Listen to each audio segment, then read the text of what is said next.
وہ مساجد جس کے اندر مسلمان بھی بغیر غسل اور بغیر وضو کے داخل نہیں ہو سکتا، وہاں تم غیر مسلموں کو داخل کرنا چاہ رہے ہو. بہت بڑے بڑے میدان ہیں، ان کو کوئی کمی نہیں ہے. ابھی کیجریوال جی کے مطابق 10,000 بیڈ خالی ہیں، لیکن وہ تمہیں ذلت کی انتہا پر دیکھنا چاہ رہے ہیں اور تم انتہا تک پہنچ چکے ہو. ذلت کی انتہا ہے کہ جس قورنطانہ نے جو ہے تمہاری مسجدوں کو جس کورونا نے جو ہے تمہاری مسجدوں کو برباد کیا ہے، تم اس کو اسی میں کوارنٹائن کرانا چاہ رہے ہو. روزوں کی اجتماعیت متاثر ہوگی. روزہ رکھ کر کے جو اجتماعیت ہوتی ہے، جو مسجدیں بھر جاتی ہیں، اس سے جو ایمان پرور جو ہے وہ منظر ہوتا ہے، اس سے محروم ہو گئے. تراویح سے محروم ہو گئے، قرآن سننے سے محروم ہو گئے. البتہ اس برائی شر کے اندر سے خیر یہ نکلا کہ جب اور لوگ اپنا آپا کھو رہے تھے، رمضان نے آ کر کے مسلمانوں کو سنبھالا، ان کے اندر صبر کو بڑھایا، وہ اپنا ذہنی توازن کھونے سے بچ گئے اور مواخات کا ایسا درس قائم ہوا، ایسا سما انہوں نے قائم کیا کہ باقاعدہ ہندو لوگوں نے یہ بات کہی، جو مزدور پلائن کر کے جا رہے تھے، جن کو یہاں کی حکومت نے بے آسرا بے سہارا چھوڑ دیا تھا، جو ہندو تھے، ان کو ان کے ہندو بھائیوں نے کہا کہ ان بستیوں کے قریب سے گزرنا جہاں مسلمان ہیں، وہ خود بھوکے رہ کر کے تمہیں کھلائیں گے. یہ الحمدللہ رمضان کی برکت تھی، صبر کا وہ تھا. لیکن اور برکتیں چلی گئیں، آمدنی متاثر ہو گئی، سفر موقوف ہو گیا. نتیجے میں رمضان میں جو ایک اہم کام ہوتا تھا، زکوٰۃ، جو غریبوں کا حق نکلتا تھا، جن کے ذریعے مدارس اور مکاتب چلتے تھے، ان کے پیٹ پر زبردست ضرب لگی. اس میں سے بہت زیادہ سب مدرسے بند ہو گئے اور بہت سے مدرسے بند ہونے کے کگار پر ہیں. قربانی میں رکھنے کی کوششیں ہو رہی ہیں، اور ہمارے لوگ جیسے اللہ کے وسلم کے زمانے میں لوگ وحی کا انتظار کر رہے تھے، ایسے میں صاحب جی کوئی آرڈر دیجئے، کیا کرنا ہے، ہمیں کرنا کیا ہے؟ بازار نہیں جا رہا، محفلیں نہیں جما رہا، شادیاں نہیں کر رہا، کون سا عمل تمہارا رکا ہوا ہے؟ تو عید کے لیے نکلو، عیدگاہ کو جاؤ، مساجد کو جاؤ. اگر یہ خلاف قانون ہے تو ڈنڈے کھاؤ. جمہوریت میں قانون کی خلاف ورزی کرنا اہنساتمک طریقے غیر قانونی نہیں ہے، لیکن تم یہ چاہتے ہو جان بچ جائے، باقی سب بھاڑ میں جائے. نعوذ باللہ. میت کی بے حرمتی ہو گئی. بندہ مر گیا، مرنے سے پہلے ہاسپٹل والوں نے قبضے میں لے لیا، اس کی کوئی آٹوپسی رپورٹ نہیں ہے کہ جس کی مرضی جو آئے، جس بیماری میں مرے اس کو کورونا لکھ دیا جائے. اس کی نہ تکفین کر سکتا ہے، نہ اس کو نہلا سکتا ہے، نہ اس کو دیدار کر سکتا ہے. اس پر میں جب وہ ہیومینٹی کے پارٹ پہ آؤں گا تو اس پہ اور تفصیل سے گفتگو کروں گا. لیکن ایک مسلمان کا دوسرے مسلمان پہ یہ حق ہے کہ وہ مر جائے تو اس کو نہلائے، خوشبو لگائے، اس کو کفن پہنائے اور اس کو قبر میں اس کی نماز جنازہ پڑھائے. نہ نہلانا، نہ کفنانا، نہ نماز جنازہ. کم از کم 40 افراد کے ذریعے 5 لوگ بھی ایسے کھڑے ہیں، پتہ نہیں اس میں کون باوضو ہے کون نہیں ہے. زندوں کے ساتھ ساتھ مردوں کی بھی تم نے جو ہے حرمت جو ہے پامال کر دی، اور اس پر کوئی ایک لفظ بھی تو نہیں ہو رہا ہے. ابھی حرم شریف بند نہیں ہوا تھا، پینڈیمک کا ڈکلیریشن نہیں ہوا تھا، اور ایک اتنی لمبی داڑھی، ماشاءاللہ داڑھی والے، انگلینڈ کے انگلش ایکسنٹ میں بولنے والے، انہوں نے آگے بولنے شروع کیا کہ ڈاکٹر یہ کہہ رہے ہیں کہ بڑا خطرناک ہے، یہ ہے وہ ہے، اس لیے اس کو نہلائیں گے نہیں، تیمم اس کو تیمم دور سے کر دیں گے اور دور سے وہ کچھ لوگ ہی اس کی نماز پڑھیں گے. What a naan sense. میں بتاؤں گا انشاءاللہ دوسرے پارٹ میں کہ یہ دنیاوی لحاظ سے بھی غلط بات ہے، لیکن اسلام کے لحاظ سے تو انتہائی غلط ہے۔ جب چھوت چھات نہیں ہے تو وہ مردہ کیا جو ہے آپ کو نقصان پہنچائے گا، اس کا حق مار رہے ہو تم۔ مریض کے حقوق کا خاتمہ ہو گیا، جس کے بارے میں معلوم ہو جائے کورونا اس کی عائلت کو کوئی نہیں جا رہا ہے، اس کو ڈال دیا گیا جیل خانے سے زیادہ بدتر صورتحال ہے، تڑپ تڑپ کے لوگ مرے ہیں، پانی کی پیاس، مطلب ان کو کورونا نہیں تھا، دوسری بیماریاں تھیں۔ ہماری ایک دوست ہیں الیاس خان، ان کی بچی، اس کو مطلب اس کا ٹی بی فائنل اسٹیج میں چلا گیا تھا، لیکن اس کی وجہ سے اس کو سانس میں دقت ہوئی، ہاسپٹل میں لے گئے، 6 ہاسپٹلس نے لینے سے انکار کر دیا، 7ویں نے لیا تو لیتے ہی کوارنٹائن کر دیا اس کو۔ اب وہ لوگ باہر ہیں، وہ اندر ہے بیچاری۔ 3 دن کے بعد رپورٹ آئی کہ اس کو کورونا نہیں ہے، تب لوگ ڈاکٹروں کو پھر کیا ہے پتہ چلا ٹی بی ہے، تو اس کو دوسرے ہاسپٹل میں شفٹ کرتے، تب تک وہ شہید ہو گئی۔ ایک نہیں متعدد ایسے قصے ہیں، پہلی فرصت میں اس کو کورونا میں اندر ڈال دیتے، 3 دن کے بعد معلوم ہوتا ہے۔ کانپور میں بالکل ایسی ٹی بی کا ہی کیس تھا، وہ بیچاری پانی مانگتی رہی، انہوں نے اس کو پانی نہیں دیا۔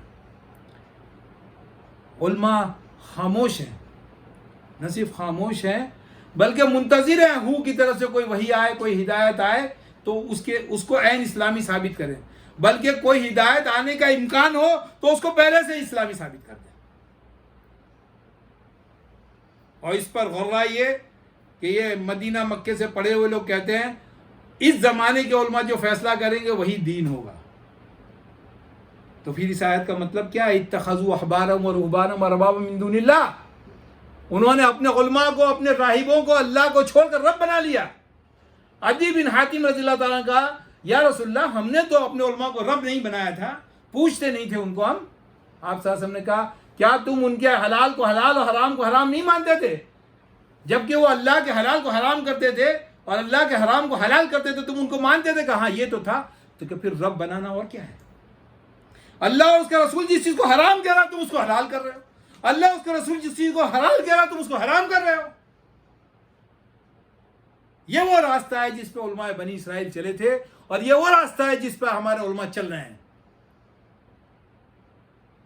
خدا کا خوف کیجئے، اللہ سے ڈریے، یہ دنیا تو گزر جائے گی، آپ جیل میں جا کے مر جائیں گے یا اپنی کھاٹ پہ مریں گے، آپ شہادت سے مریں گے، ایکسیڈنٹ سے مریں گے، آپ گولی کھا کے مریں گے یا ڈنڈا کھا کے مریں گے، یا آپ دوائیں کھا کے مریں گے، مرنا یقینی ہے۔ اور جب اللہ کے سامنے جب آپ پیش ہوں گے تو پھر وہاں کوئی عذر کام نہیں آئے گا، وہاں کوئی عذر کام نہیں آئے گا۔ یہ پہلا حصہ، حالانکہ درد بہت ہے، باتیں بھی بہت ہیں، لیکن وقت بہت زیادہ ہو گیا ہے، اس پہلے حصے کا یہیں اختتام کرتے ہیں۔ انشاءاللہ بہت جلد دوسرے حصے میں ہم اس کا براڈر پرسپیکٹیو سے جائزہ لیں گے۔ اللہ تعالیٰ جو باتیں صحیح کہی ہیں ان کو دلوں میں جگہ دے، اور جو باتیں غلط نکل گئی ہیں اللہ تعالیٰ اس کو ذہنوں سے محو کر دے۔ اللہ تعالیٰ ہماری حفاظت فرمائے، اللہ تعالیٰ ہمارے ایمان کو تقویت دے، اور ہمارے لیے بھی موت کو ایسے ہی محبوب کر دے جیسے وہ ہمارے بڑوں کے لیے تھی۔ اقول قولی ھذا واستغفر اللہ لی ولکم اجمعین، وآخر دعوانا الحمد للہ رب العالمین، والسلام علیکم۔